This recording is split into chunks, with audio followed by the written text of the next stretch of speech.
Shalom,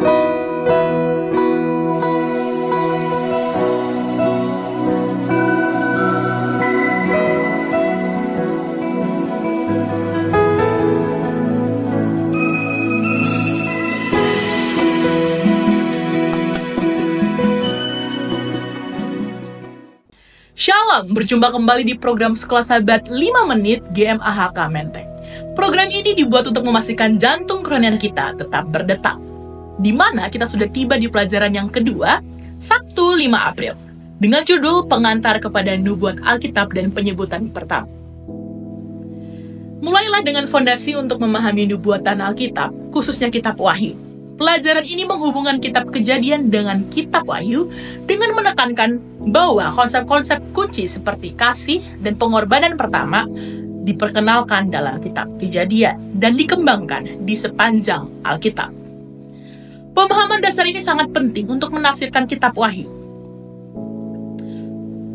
Kitab Kejadian menyediakan prinsip-prinsip dan konsep-konsep dasar yang kemudian diperluas dalam kitab Wahyu.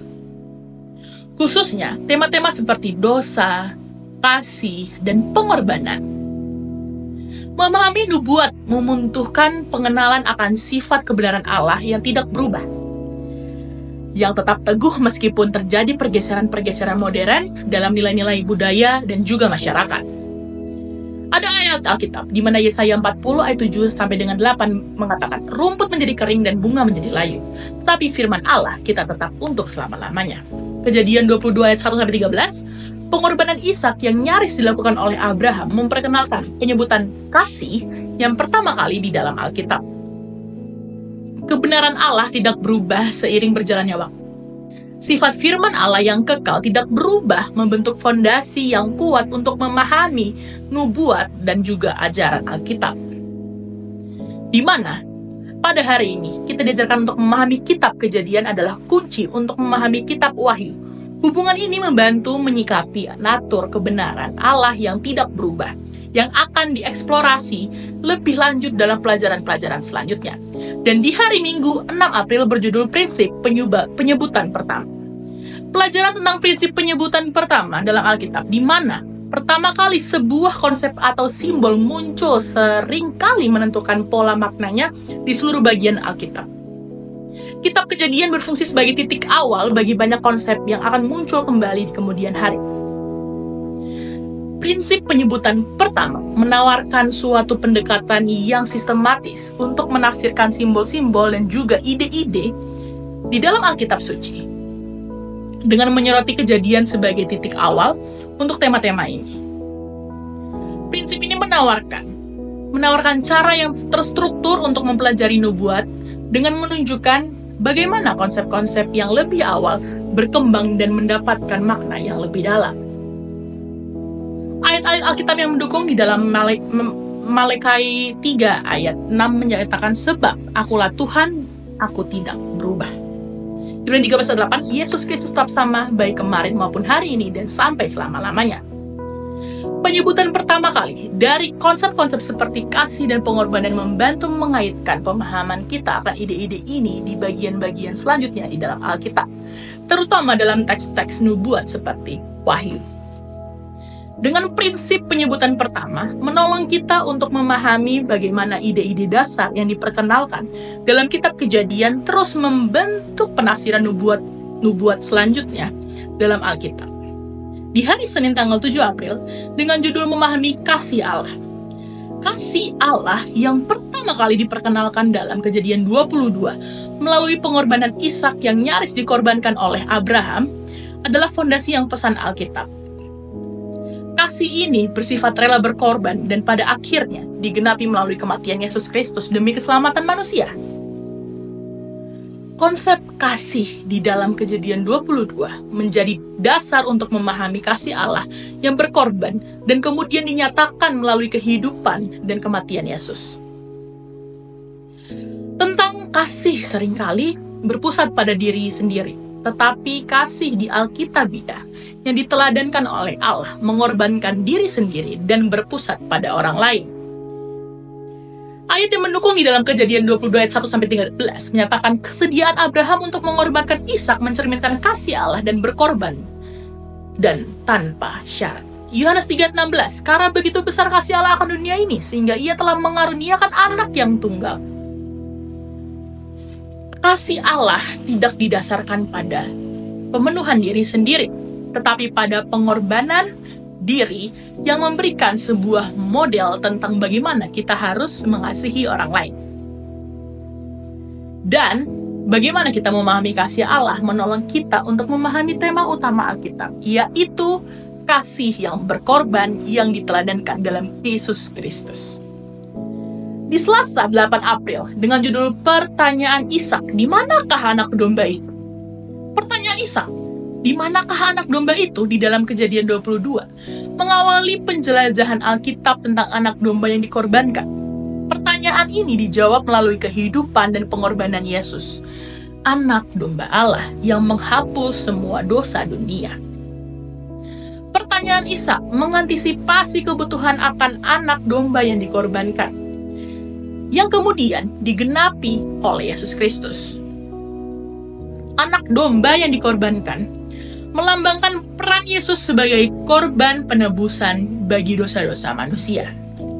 Ayat yang mendukung di dalam Kejadian 22 ayat 7 sampai dengan 8. Di pertanyaan Ishak, di manakah anak domba itu? Yohanes 1 ayat 29, lihatlah anak domba Allah, yaitu anak domba yang menghapus dosa dunia.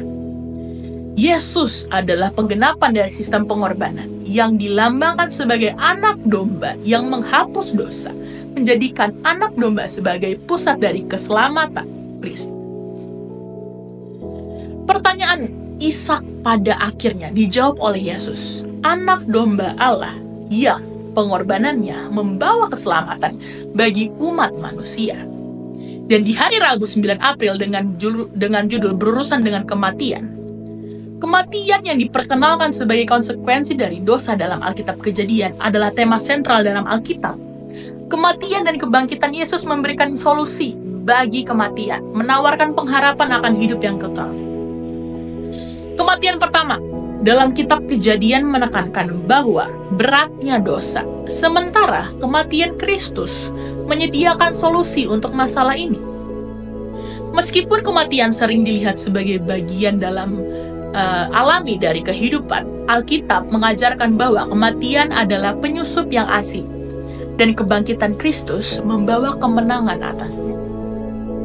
Ayat yang mendukung di dalam Kejadian 2 ayat 15 sampai dengan 17, penyebutan pertama kali tentang kematian sebagai konsekuensi dari dosa. 1 Korintus 15 ayat 15 sampai dengan 19, pentingnya kebangkitan bagi iman Kristen. Tanpa kematian dan kebangkitan Yesus, maut akan memiliki kata akhir. Namun melalui Kristus, maut telah dikalahkan, memberikan pengharapan yang kekal. Dan kematian adalah bagian yang tidak alami dari pengalaman manusia. Tetapi melalui Kristus, orang percaya dapat memiliki pengharapan akan hidup yang kekal, bebas dari rasa takut akan kematian. Tiba di hari Kamis tanggal 10 April, dengan judul Ular Asal-Usul Kejahatan dan Penyembahan Palsu. Ular dalam Alkitab, Kejadian melambangkan asal mula dosa dan pemberontakan. Tema ini muncul kembali di dalam kitab Wahyu, di mana ular melambangkan iblis, sumber dari penyembahan palsu dan penipuan. Ular dalam kitab Kejadian melambangkan awal mula pemberontakan dan dosa yang berlanjut dalam kitab Wahyu, sebagai akar dari penyembahan palsu. Penipuan yang terus berlangsung oleh iblis dapat dilihat dalam ajaran-ajaran palsu saat ini yang mengalihkan perhatian dari kebenaran firman Tuhan. Di mana ada ayat yang mendukung di dalam Kejadian 3 ayat 1 sampai dengan 5, ular menipu Hawa yang menyebabkan kejatuhan manusia. Di dalam Wahyu 12 ayat 1 sampai dengan 9, ular menyesatkan seluruh dunia.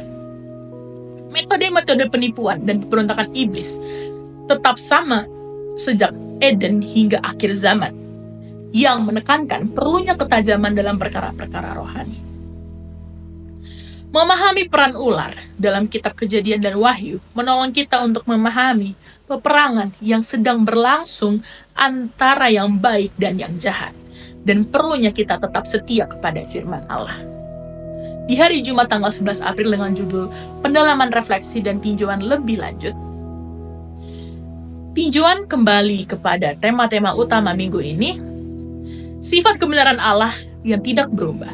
Kasih pengorbanan Allah, anak domba Allah, kematian dan kebangkitan, dan peperangan rohani melawan kejahatan. Pesan yang konsisten dari kitab Kejadian hingga Wahyu mengokohkan iman Kristen dalam kebenaran yang kekal. Meskipun ada pergeseran tren budaya, kebenaran Alkitab tetap relevan, menawarkan kejelasan dan pengharapan bagi orang yang percaya. Meninjau ayat-ayat kunci dari sepanjang minggu ini, konsisten karakter dan rencana keselamatan Allah menolong kita untuk tetap berpegang teguh pada iman, memastikan bahwa kita tidak disesatkan oleh ajaran-ajaran yang keliru. Dan pesan Alkitab tidak berubah dan tetap menawarkan pengharapan dan kejelasan yang mendalam dengan tetap berakar pada kebenaran Allah. Dan kita dapat menghadapi tantangan hidup dengan keyakinan akan janji-janjinya. Sekolah sahabat yang bersahabat, bersemangat, semua terlibat dan jangan terlambat. Kiranya Tuhan Yesus memberkati.